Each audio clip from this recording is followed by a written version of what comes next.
ನಮ್ಮ ಶಾಲೆಯ 6ನೇ ತರಗತಿಯ ವಿದ್ಯಾರ್ಥಿಗಳಿಂದ ಸಮಾಜ ವಿಜ್ಞಾನ ವಿಷಯದಲ್ಲಿ ಬರತಕ್ಕಂಥ ಏಷ್ಯಾ ಖಂಡದ ಒಂದು ರೂಪಕವನ್ನ ಸಂಗೀಶ್ ಹತ್ರಿಕ್ಯಾಳ್ ಸಮಾಜ ವಿಜ್ಞಾನ ಶಿಕ್ಷಕರ ಮಾರ್ಗದರ್ಶನದಲ್ಲಿ ಒಂದು ವಿವರಣೆ.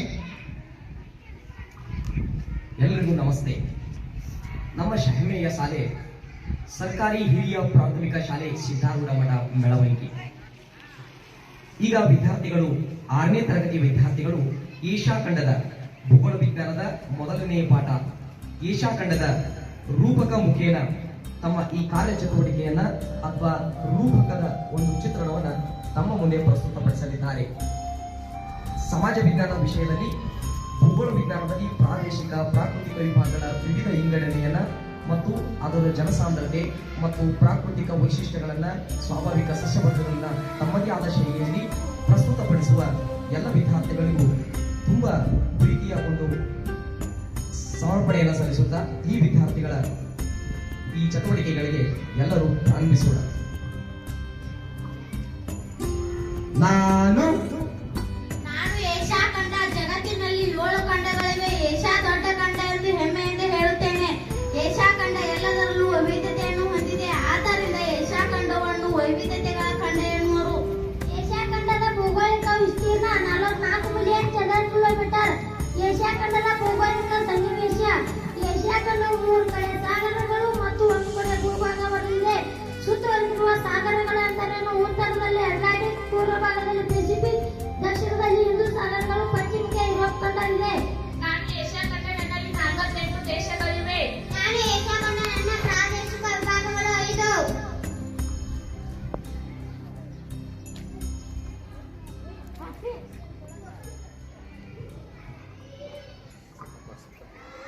ಪೂರ್ವ ಏಷ್ಯಾ, ಆಗ್ನೇಯ ಏಷ್ಯಾ, ದಕ್ಷಿಣ ಏಷ್ಯಾ, ನೈಋತ್ಯ ಏಷ್ಯಾ, ಮಧ್ಯ ಏಷ್ಯಾ. ನಾನು ಏಷ್ಯಾ ಖಂಡ. ನನ್ನ ಪ್ರಾಕೃತಿಕ ವಿಭಾಗಗಳು 5. ವೈವೆ ತಗ್ಗು ಮೈದಾನ, ಕೇಂದ್ರದ ಎತ್ತರದ ಭಾಗಗಳು, ದಕ್ಷಿಣ ಪ್ರಸ್ಥಭೂಮಿ, ನದಿಗಳ ಮಹಾ ಮೈದಾನ, ದ್ವೀಪ ಸಮೂಹ.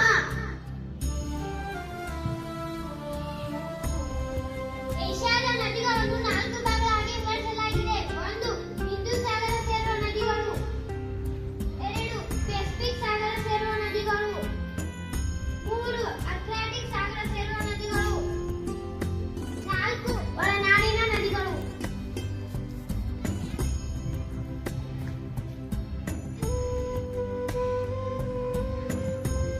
ಏಷ್ಯಾ ಖಂಡದ ಪ್ರಮುಖ ವೃತ್ತಿ ವ್ಯವಸಾಯ. ಪ್ರಮುಖ ಬೆಳೆಗಳು ಗೋಧಿ, ಭತ್ತ. ಇತರೆ ಬೆಳೆಗಳು ಶೇಂಗಾ, ಕಬ್ಬು, ಹತ್ತಿ ಮತ್ತು ಸೆಣಬು. ಭಾರತವು ಕಬ್ಬು ಉತ್ಪಾದನೆಯಲ್ಲಿ 2ನೇ ಸ್ಥಾನದಲ್ಲಿದೆ. ಏಷ್ಯಾ ಖಂಡ. ಏಷ್ಯಾ ಖಂಡದಲ್ಲಿ ನೈಋತ್ಯ ಮಾನ್ಸೂನ್ ಮಾರುತಗಳಿಂದ ಬೇಸಿಗೆಯಲ್ಲಿ ಅತಿ ಹೆಚ್ಚು ಮಳೆಯಾಗುತ್ತದೆ.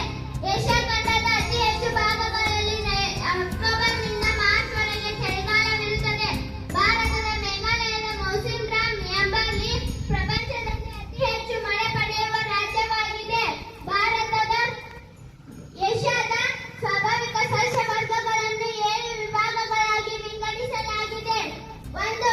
ಖಂಡ್ರ ಸಸ್ಯವರ್ಗ. 2. ಶಂಕುವಿನ ಆಕಾರದ ಮರಗಳ ಅರಣ್ಯಗಳು. 3. ಸಮಶೀತೋಷ್ಣ ವಲಯದ ಹುಲ್ಲುಗಾವಲು. 4. ಮರುಭೂಮಿ ಸಸ್ಯವರ್ಗ. 5. ಮಾನ್ಸೂನ್ ಅರಣ್ಯಗಳು. 6. ಸಮಭಾಜಕ ವೃತ್ತದ ಪ್ರದೇಶಗಳು. 7. ಮೆಡಿಟರೇನಿಯನ್ ಸಸ್ಯವರ್ಗ. ಪ್ರಮುಖ ಖನಿಜಗಳು. ಕಬ್ಬಿಣದ ಅದಿರು. ಇದು ಕಬ್ಬಿಣ ಮತ್ತು ಉಕ್ಕು ತಯಾರಿಕೆಗೆ ಅಗತ್ಯವಾದ ಕಚ್ಚಾ ವಸ್ತು. ಮ್ಯಾಂಗನೀಸ್. ಇದು ಪ್ರಮುಖ ಮಿಶ್ರಲೋಹ ಖನಿಜ. ಬಾಕ್ಸೈಟ್. ಏಷ್ಯಾ ಅಪಾರವಾದ ಬಾಕ್ಸೈಟ್ ನಿಕ್ಷೇಪವುಳ್ಳ ಖಂಡ. ಕಲ್ಲಿದ್ದಲು. ಇದು ಪಳುವಳಿಕೆಯ ಇಂಧನ. ಪೆಟ್ರೋಲಿಯಂ. ಇದೊಂದು ತೈಲ ಇಂಧನ. ಪೆಟ್ರೋಲಿಯಂ ಎಂಬ ಶಬ್ದವು ಲ್ಯಾಟಿನ್ ಭಾಷಾ ಪದದಿಂದ ಸಂಯೋಜಿತವಾದದ್ದು. ಪೆಟ್ರಾ ಎಂದರೆ ಕಲ್ಲು, ಓಲಿಯಂ ಎಂದರೆ ತೈಲ. ಸೌದಿ ಅರೇಬಿಯಾ ಪ್ರಪಂಚದಲ್ಲಿ ಅತಿ ಹೆಚ್ಚು ಪೆಟ್ರೋಲಿಯಂ ಉತ್ಪಾದಿಸುವ ದೇಶ. ಏಷ್ಯಾದ ಪ್ರಮುಖ ಕೈಗಾರಿಕಾ ಪ್ರದೇಶಗಳು. Japan, China.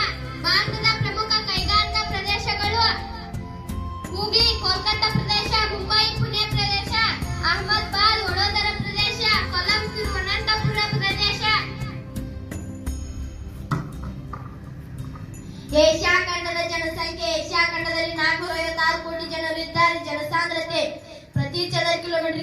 ವಾಸಿಸುವ ಜನರ ಪ್ರಮಾಣವನ್ನು ಜನಸಾಂದ್ರತೆಯನ್ನು ಏಷ್ಯಾದ ಒಟ್ಟು ಜನಸಾಂದ್ರತೆ ಪ್ರತಿ ಚದರ ಕಿಲೋಮೀಟರ್ಗೆ 150 ಜನರು ಇರುತ್ತಾರೆ.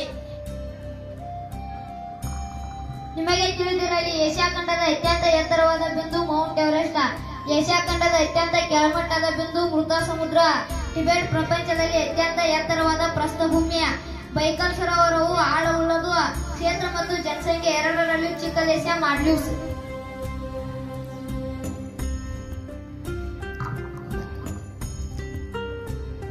ಎಲ್ಲರಿಗೂ ಧನ್ಯವಾದಗಳು.